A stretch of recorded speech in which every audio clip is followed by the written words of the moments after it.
All right, YouTube, I'm calling my shot right now. I am going to win the $25,000 event down at the PCA next week.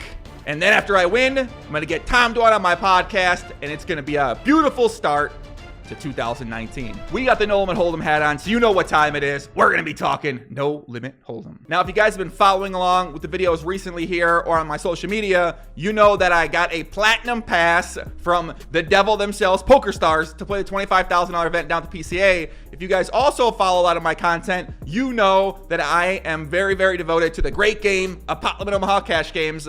I played some PLO tournaments at the World Series of Poker in recent years, but my history with No Limit Hold'em tournaments is very, very, very limited.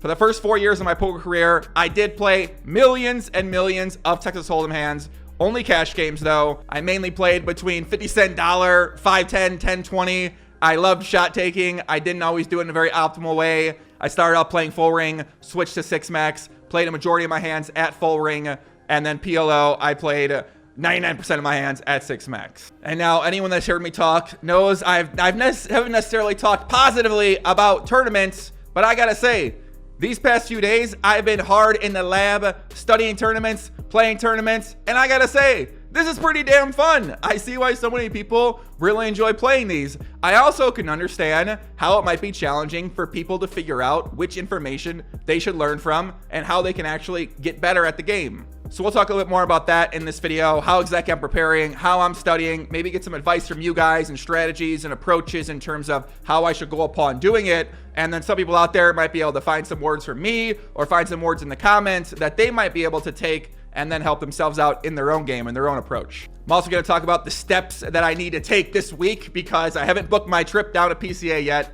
They took care of the room for Pokerstars Day with the Platinum Pass, so I got to get that set up with them. I got to sell action for this bad boy for people out there that want to gamble, even though a bunch of people messaged me already about buying action, but we probably should sell action to this. I got to book Big J, Hungry Man. Big J Jonah is going to be coming down there shooting some content with me, so we got to make sure he's getting taken care of as well. So we do have some things to do, but I do plan on spending all of my waking hours studying and playing tournaments and streaming some of my study on YouTube or on Twitch. All right, so where do we start, right? So I mainly play only cash games. No play tournaments. I've never really studied tournaments. I've watched plenty of tournaments before, but I've never really paid attention with the idea that I want to get better at this. I want to work at this. I want to learn from this. It's always been rather passive watching for myself. So I put on Twitter, I said, where do we start? Where do we go? If anyone out there wants to help, wants to coach, something like that, let me know. I'll be indebted to you. And it turns out that's a pretty tempting offer because a lot of people who I would consider really, really great at poker did message me. They each had their own little offers. I was, I'm talking to a few guys right now that have been helping me out. And it seems like one of the first areas to really focus on is just pre-flop ranges in a lot of ways. It turns out there are all these charts out there that different trading sites or different people use that break down the ranges that you should be raising with first in. So the initial thing I did was I load up the charts. I have the charts on one monitor. I start playing on the other monitor. Yesterday, I devoured as much tournament material through articles that I could. I took a lot of notes on what I took away and what I thought would be applicable to me while I play and something that I should focus on while I play. I got out there in the mix last night. I didn't play too many tournaments. I played maybe like 6 or 7 tournaments. We won 2 of them. Very small fields, guys. Small buy-ins, awful players on Global Poker. Nothing necessarily brag about, but my initial game plan going in was basically, once I get into situations, take a look at the charts, tell me what the chart says, see what the chart says to do with that specific hand, see what it says to do with other hands around it, and then kind of go from there. And one big thing I noticed rather quickly at tournaments is that it seems like it's much more valuable to be locked in and extra focused on how exactly each individual player is playing in general, and then also how they are evolving throughout the session when they start winning hands, losing hands, when the blinds go up. Because normally I kind of autopilot for the most part because I came up 24 tabling and I really just played by using stats and using pattern recognition in a lot of ways. There really wasn't much, okay, that person did this person did that. I'm going to now adjust. In big pots I played against them, yes, but in general, that was never something I paid attention to.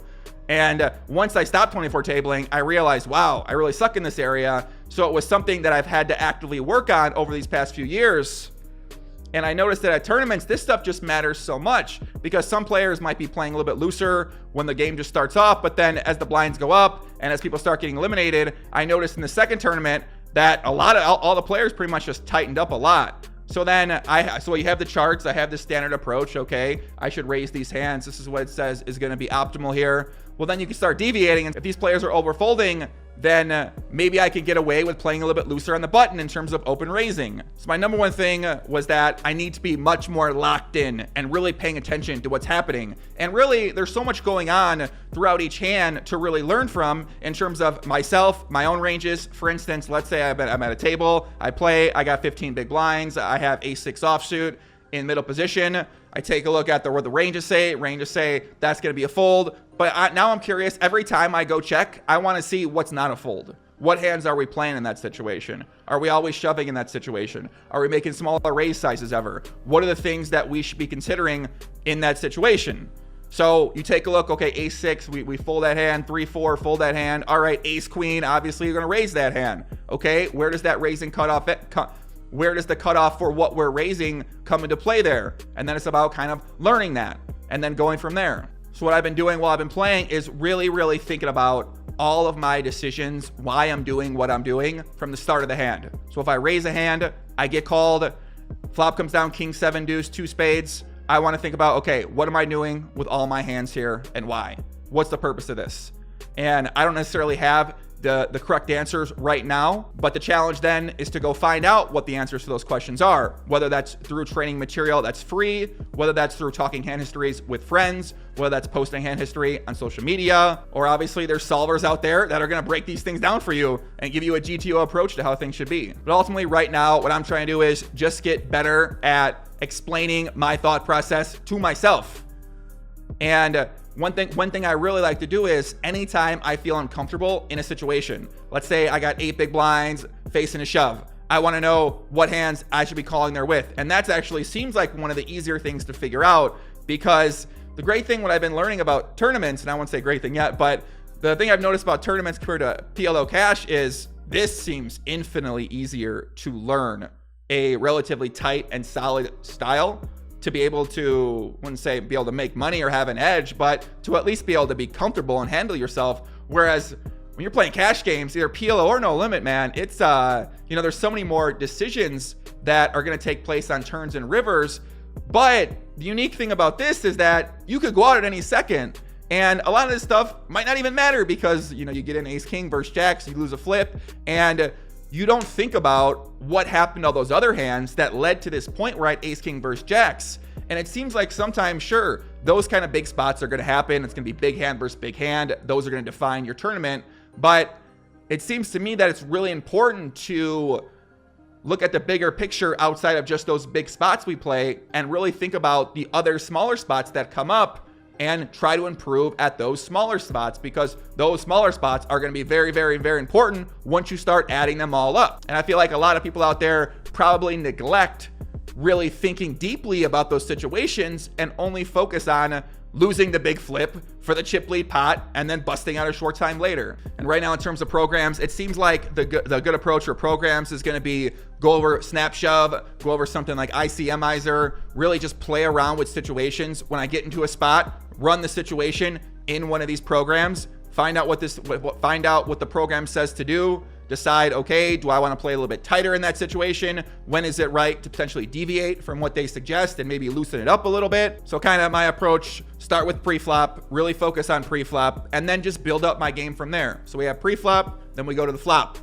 Then we have to decide, okay, what is our strategy going to be as a default on most of these board textures? Now the goal is just build up my game, build up pre-flop, build up understanding those 0 to 10 big blind stack sizes, 10 big blind to 20 big blind stack sizes, 20 big blind and on stack sizes. And it does seem like that 0 to 30 big blind stack size is going to be something that I'm going to spend a lot of time on. And I'm kind of excited to spend a lot of time on this. So my basic plan here is to take a ton of different notes, ask questions to the people that I know, make some content about what's happening out there, probably spend 20 to 30 to 40 hours of actual study, and then the rest of the hours playing. going over hands. I'm gonna do some streams and I'm gonna watch some videos that are out there publicly available, and I'll take notes. I'll show you guys my learning process for things. And I was watching one video where Fedor was streaming, and one big takeaway from Fedor watching Fedor stream was that he check raises the big blind a lot with very, very marginal holdings, you can put it like that. So then I say, well, I probably don't want to do that. I probably don't want to be raising 4 deuce on queen 5-4 with a backdoor spade draw until I have a strong understanding of why exactly it's going to be smart to do that. And I don't necessarily think you have to worry about doing that right now as you're trying to learn and get better, because for the most part, it seems like having a tight, solid approach as a default is going to work out relatively well, really bettering your tight default strategy, really bettering your understanding of what ranges you want to be raised first in, what ranges you want to be 3-betting, what ranges you want to be defending, what ranges you want to be cold calling. And then once you get more comfortable with understanding what ranges you're playing, expanding your game from there to whatever fits you or fits your style or ends up being successful for you. So we got our charts, we got our coaches, we got our programs, we got our site to play on, we got our study material. Let's see what we can do out here, guys. So give me your suggestions. Give me guys what you guys think. One thing I got to think about is what are some of the #1 takeaways from a PLO cash game player over to tournaments? What are some things I got to think about? And I'm going to talk to my tournament play friends that play PLO cash, see what they say. Maybe we'll relay some answers to you. But yeah, guys, let's be locked in here. Very focused study, focused play. Let's see what we can do. Let's make this happen. I'm excited to share the journey with you guys. Much love, everybody. Peace out. Boom. Take care.